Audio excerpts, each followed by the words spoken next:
नमस्कार। आज मैं एक महत्वपूर्ण विषय पर बात करूंगा। ये विषय कक्षा 1 से कक्षा 8 अर्थात क्लास 1 टू क्लास 8 को ध्यान में रखकर बनाया गया है। विषय है parts of plant. Parts of plant के अंतर्गत आज हम ये समझेंगे कि प्लांट्स में पार्ट के रूप में क्या क्या होता है। प्लांट्स में root, stem, branches, leaves, flower and fruit मूल रूप से पार्ट कहलाता है। नंबर 1, सबसे पहले हम रूट को देखेंगे। रूट दो प्रकार के होते हैं, फाइवेरियस रूट और टैप रूट्स। फाइवेरियस रूट रेशेदार होता है, लेकिन टैप रूट में एक मेन रूट और इसके साथ चिपका हुआ स्मॉल रूट होता है। उदाहरण के रूप में व्हीट, मेज, ग्रास में फाइवेरियस रूट होता है और रेडिश, कैरोट, टर्निप जैसे वेजिटेबल में टैप रूट्स होता है। इन रूट्स का विशेष काम जमीन से water, minerals and salt absorb करना है। दूसरा इंपॉर्टेंट पार्ट है स्टेम। स्टेम मेन सपोर्ट होता है किसी भी ट्री और प्लांट का, और यही स्टेम देखा गया है कई प्रकार का होता है।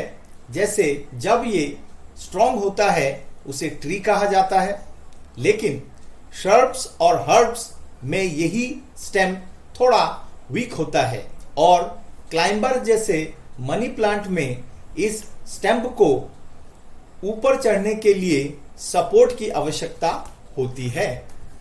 स्टेम के साथ रूट का और प्लांट के और भाग जैसे ब्रांचेस, लीव्स, फ्लावर और फ्रूट कनेक्ट रहते हैं, क्योंकि रूट जो कुछ जमीन से एब्जॉर्ब करता है जैसे सॉल्ट, मिनरल्स और वाटर, वो स्टेम से होता हुआ प्लांट के और भागों में जाता है।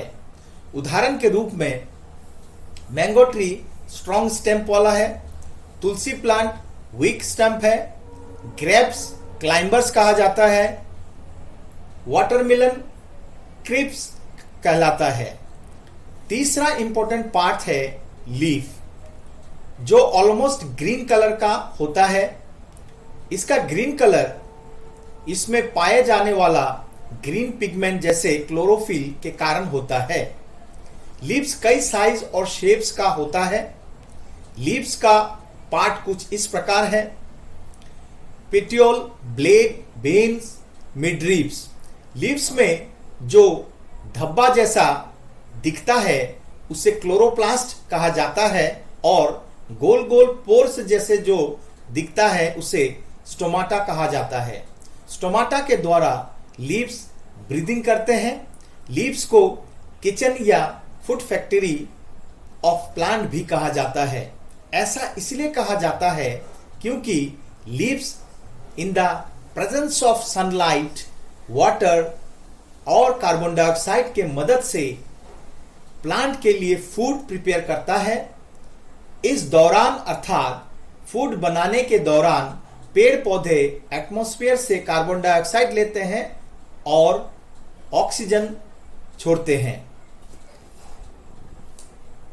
चौथा इंपॉर्टेंट पार्ट फ्लावर का है। फ्लावर डिफरेंट प्लांट और ट्रीज का डिफरेंट होता है, अर्थात साइज और शेप्स फ्लावर के अलग अलग होते हैं। पौधे में जो बड कहलाता है वो फ्लावर का यंग रूप होता है, जो अनओपेंड फ्लावर होता है। इसके साथ ही फ्लावर का एक और इंपॉर्टेंट काम होता है, वो है रिप्रोड्यूस, अर्थात plant help the plant to reproduce. पांचवा इंपॉर्टेंट पार्ट है फ्रूट्स।